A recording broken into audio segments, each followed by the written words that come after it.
اقتناء 200 طائرة. إنشاء جسر يربط بين المغرب وإسبانيا من المنتظر الإعلان عنه في الأيام القادمة.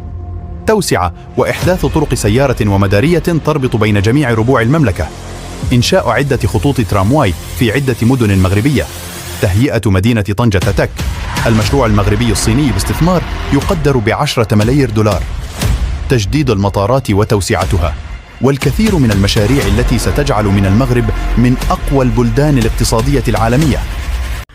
ومن منطلق الوضوح والموضوعية، فإن ما يؤثر على هذه الحصيلة الإيجابية وأن آثار هذا التقدم وهذه المنجزات لم تشمل بما يكفي مع الأسف جميع فئات المجتمع المغربي. ذلك أن بعض المواطنين قد لا يلمسون مباشرة تأثيرها في تحسين ظروف عيشهم وتلبية حاجياتهم اليومية، خاصة في مجال الخدمات الاجتماعية الأساسية والحد من الفوارق الاجتماعية وتعزيز الطبقة الوسطى. ويعلم الله أنني أتألم شخصيا ما دامت فئة من المغاربة ولو أصبحت 1% تعيش في ظروف صعبة من الفقر أو الحاجة. لذلك أعطينا أهمية خاصة لبرامج التنمية البشرية وللنهوض بالسياسات الاجتماعية والتجاوب مع الانشغالات الملحة للمغاربة.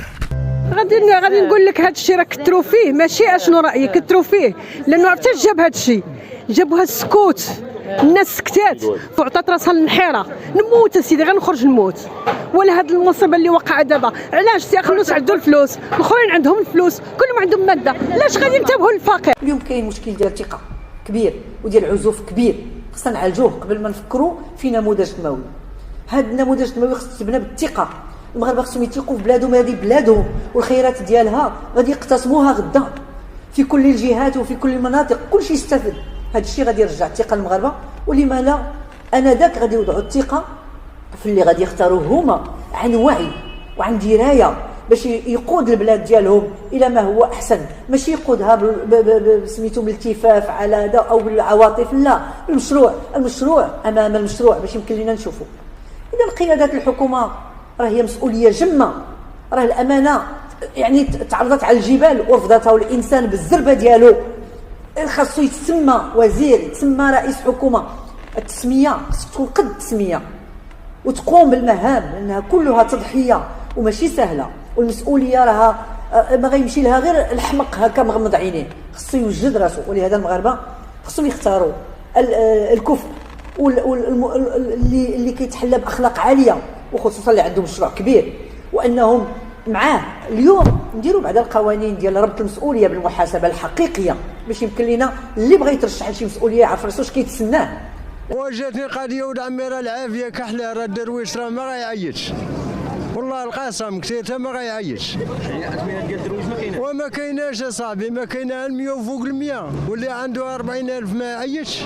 الحكومه مره اخرى غير موفقه في التدخلات ديالها، ولا تتواصل وتخلي الناس يبيعوا ويشريوا فينا ويقولوا بانه شو الكلام اللي كيخرج وهالكلام اللي كيتوصل به المواطن وهالحقد كي تيخلق.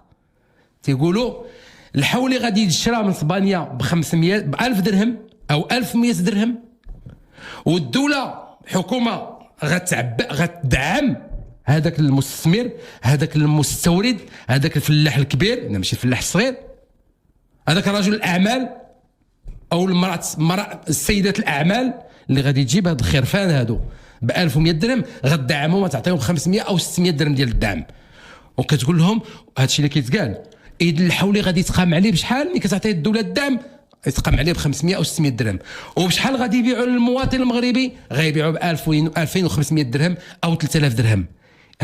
اش بغيتي المواطن يفكر؟ كيفاش بغيتي يحس؟ وليتو تشدوا مطيشه تخرجوا لنا لافريقيا، البصله تخرج لافريقيا، البطاطا تخرج لافريقيا، الخضر ديالنا والفواكه ديالنا تخرج لاوروبا، وحنا اش كناكلوا؟ فينا هاد ديرنا الاكتفاء الذاتي ديالنا، حنا نعيشوا فيه، حنا المغاربه، حنا اللي محنين فيه. عطيه لشعبك. انا من هذا المنبر كنتوجه لجلاله الملك محمد السادس الله ينصرو، يجي يشوف هاد الحاله ديال هاد الشعب ديالو راه كيتوفى.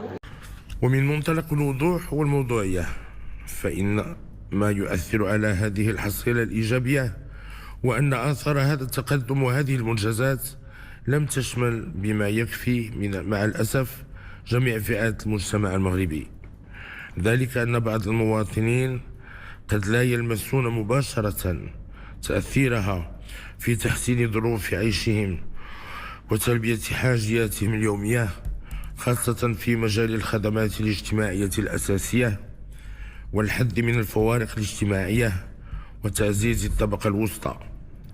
ويعلم الله أنني أتألم شخصيا ما دامت فئة من المغاربة ولو أصبحت 1% تعيش في ظروف صعبة من الفقر أو الحاجة.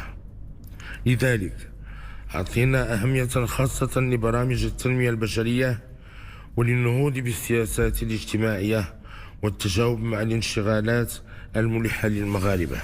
المغاربة كيستاهلوا أحسن وتستاهل ما أحسن وتستاهل ما أحسن وتستاهل ما أحسن.